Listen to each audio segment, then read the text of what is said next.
Hello everyone, welcome to deserving India. My name is Saurabh. आज हम discussion करेंगे contemporary issue that is of environment ecology. इसमें हम discussion करेंगे एसिड रेन, जो कि बहुत बड़ा एक कॉन्सेप्ट है और उसमें बहुत सारे क्वेश्चन पूछे जाते हैं एसिड रेन के ऊपर। बिकॉज हमने कई बार देखा है कि एसिड रेन जो है उससे बहुत सारे लोग प्रभावित होते हैं, बहुत सारी जो मेटल इंडस्ट्री है वो प्रभावित होती है। ऑल्सो ताज की जो हमारा संगमरमर है दैट इज़ मार्बल, वो भी बहुत ज़्यादा वहाँ से ब्लैकनिंग होने के चांसेस आए, वहाँ पे वो काला पड़ गया था।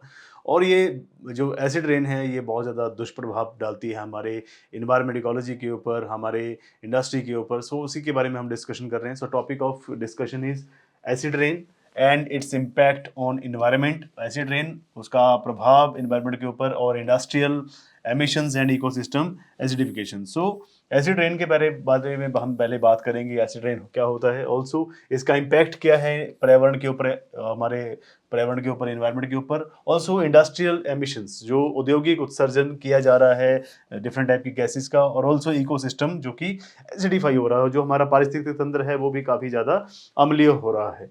सो अगर हम कॉन्टेक्स्ट ऑफ दी टॉपिक की बात करें तो डिफरेंट टाइप की जो गवर्नमेंट्स हैं वर्ल्ड वाइड, पूरे विश्व में, वो एक दूसरे के साथ कोलैबोरेट कर रही हैं टू मिनिमाइज एसिड रेन। तो एसिड रेन को बहुत से ज़्यादा न्यूनतम करने के लिए बहुत सारी गवर्नमेंट एक दूसरे के साथ कोलैबोरेशन कर रही हैं, और इसके लिए बहुत सारे इनिशिएटिव भी चलाए गए, such as acid deposition monitoring network in East Asia, जो कि एक इनिशिएटिव चलाया गया है ताकि जितना भी आपका एसिड रेन है उसकी डेपोजिशन, ऑल्सो उसकी मॉनिटरिंग के लिए ईस्ट एशिया में ये इनिशिएटिव चलाया गया है।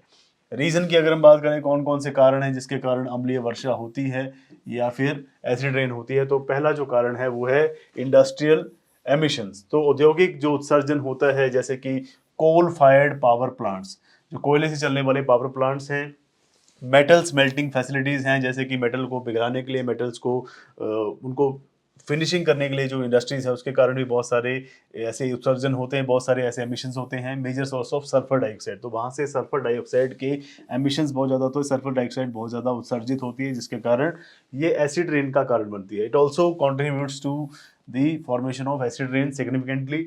सेकेंड जो पार्ट है of this cause that is ecosystem impact. इसके कारण बहुत सारा इकोसिस्टम जो है वो प्रभावित होता है, चाहे वो लेक्स हैं, चाहे वो वाटर बॉडीज हैं, चाहे वो फिश पॉपुलेशन है, उसके ऊपर बहुत ज़्यादा इसका प्रभाव पड़ता है। Also it impact the biodiversity of the reason.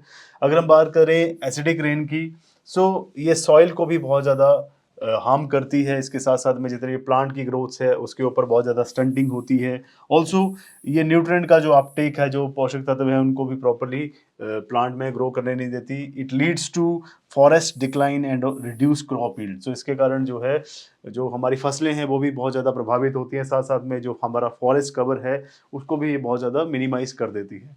Next अगर हम वे फॉरवर्ड की बात करें, सो इसके लिए हमें एमिशंस को कम करना पड़ेगा। जितना भी हमारा इंडस्ट्रियल एमिशंस है, जितना भी हमारा औद्योगिक उत्सर्जन है गैसेस का, उसे कम करना पड़ेगा, पॉल्यूटेंट्स को कम करना पड़ेगा। इसके लिए क्लीन एयर एक्ट चलाया गया है यूनाइटेड नेशंस के द्वारा, यूनाइटेड स्टेट्स के द्वारा, जिसमें सिमिलर रेगुलेशन रखे गए हैं जैसे कि यूरोप में थे, for successfully reducing the acid rain impact through emission control. तो हमें कम से कम जो है इन इंडस्ट्रीज को मिनिमाइज करने की ज़रूरत है। हमें क्लीनर फ्यूल को ज़्यादा यूज़ करने की यहाँ पे ज़रूरत रहती है। बफर स्टेट्स आपको बनाने पड़ेंगे, न्यूट्रलाइजेशन करना पड़ेगा। हमें ज़्यादातर जो है लाइम, या फिर जैसे हम लाइमस्टोन कहते हैं, ऑल्सो हम उसे कैल्शियम कार्बोनेट भी कहते हैं। तो जहाँ पे भी सॉइल बहुत ज़्यादा एसिडिक है, उस एरिया में हमें इसको स्प्रिंकल करना चाहिए ताकि वहाँ पे जो एसिडिफिकेशन है सॉइल का वो कम हो जाए। वाटर बॉडीज़ में भी हमें इसे न्यूट्रलाइज करने की ज़रूरत है एसिडिटी को, ताकि वहाँ का जो पीएच लेवल है, चाहे वो वाटर का है चाहे वो आपकी सॉइल का है, उस पीएच लेवल को एक बैलेंस रखने की ज़रूरत है। नेक्स्ट, इंटरनेशनल कॉर्पोरेशन की बहुत ज़्यादा ज़रूरत है। हमें अंतर्राष्ट्रीय लोगों के साथ कोलैबोरेट करने की ज़रूरत है ट्रांस बाउंड्री एयर पोल्यूशन के लिए। हमारे एग्रीमेंट्स जो कि काम कर रहे हैं, ऑल्सो हमें ऐसी पहल करनी चाहिए, जैसे कि इनिशिएटिव चलाने चाहिए, such as convention on long range transboundary air pollution. तो ये CLR टैप करके एक कन्वेंशन चलाया गया है, इंटरनेशनल एग्रीमेंट किया गया है, ताकि जो एसिड रेन है उसे एड्रेस किया जा सके, उसके इम्पैक्ट जो हैं अक्रॉस नेशनल बॉर्डर्स, उनको शेयर्ड एक रिस्पॉन्सिबिलिटी के थ्रू काम किया जाए ताकि ईजिली उनको मिटिगेट कर दिया जाए। तो ऐसे एफर्ट्स के ऊपर काम करने की ज़रूरत है ताकि ट्रांस बाउंड्री जो एयर पोल्यूशन है उसको कम से कम कर दिया जाए, उसे मिनिमाइज कर दिया जाए। केस स्टडी की अगर हम बात करें तो जो स्कैंडिनेवियन लेक्स हैं और जो फॉरेस्ट है, यहाँ पे एक इनिशिएटिव चलाया गया था जहाँ पे एमिशन कंट्रोल के लिए, ऑल्सो इकोसिस्टम को रिस्टोर करने के लिए एफर्ट्स यहाँ पे इन्होंने इम्प्लीमेंट किए। ऑल्सो यहाँ पे एक गोदनबर्ग करके एक प्रोटोकॉल है, जिसे कन्वेंशन ऑन, लास्ट जो हमने देखा convention on long range transboundary air pollution, इसको यहाँ पे इम्प्लीमेंट किया गया गोथनबर्ग प्रोटोकॉल के थ्रू, जिसके कारण काफ़ी ज़्यादा इंप्रूवमेंट देखने को मिला है वहाँ की पानी की गुणवत्ता में और वहाँ के फॉरेस्ट की हेल्थ के बारे में। सो ऐसे हमें एग्रीमेंट्स की करने की ज़रूरत है, ऐसे कन्वेंशंस को इम्प्लीमेंट करने की इंडिया में बहुत ज़्यादा ज़रूरत है। नेक्स्ट अगर हम बात करें तो एसिड रेन को एड्रेस किया जाता है by, it can be addressed only by concerted efforts. तो हमें इसमें बहुत सारे ठोस कदम उठाने की ज़रूरत है, चाहे वो लोकल लेवल पे हो, चाहे नेशनल लेवल पे हो, चाहे वो इंटरनेशनल लेवल पे हो, ताकि जितना भी इंडस्ट्रियल एमिशन है उसको कम कर दिया जा सके। जो इन्वायरमेंट के ऊपर इम्पैक्ट पड़ रहे हैं उनको काफ़ी ज़्यादा मिटिगेट कर दिया जाए। ऑल्सो हमें जो भी अफेक्टेड एरियाज हैं उनको रिस्टोर करने की ज़रूरत है दोबारा से। हमें सस्टेनेबल डेवलपमेंट प्रैक्टिसेस को यहाँ पे प्रमोट करने की ज़रूरत है, सतत विकास को हमें बढ़ाने की ज़रूरत है। हमें रेगुलेटरी फ्रेमवर्क्स भी बहुत ज़रूरत है, हमें नियंत्रणकारी कुछ एक फ्रेमवर्क्स को यहाँ पे इम्प्लीमेंट करना पड़ेगा। Along with this we need technological innovation, हमें प्रौद्योगिकी का भी जो है इसमें नवाचार देखने की ज़रूरत है। हमें क्रूशल रोल अदा करना चाहिए जो भी एसिड रेन के थ्रू डेपोजिशन होता है, हमें सेफ गार्ड करना है हमारे एनवायरमेंटल हेल्थ को। सो बहुत सारे हमें इसमें international government national international agreement करने की ज़रूरत है, हमें कन्वेंशंस की ज़रूरत है, साथ साथ में हमें एक कम्युनिटी को भी पार्टिसिपेट करने की ज़रूरत है, सो दैट हमारा जो ये मिशंस कंट्रोल है, हमारा जो एसिड रेन का ये इशू है, ये जल्द से जल्द जो है इसे मिनिमाइज कर दिया जाए, इसे कंट्रोल कर लिया जाए।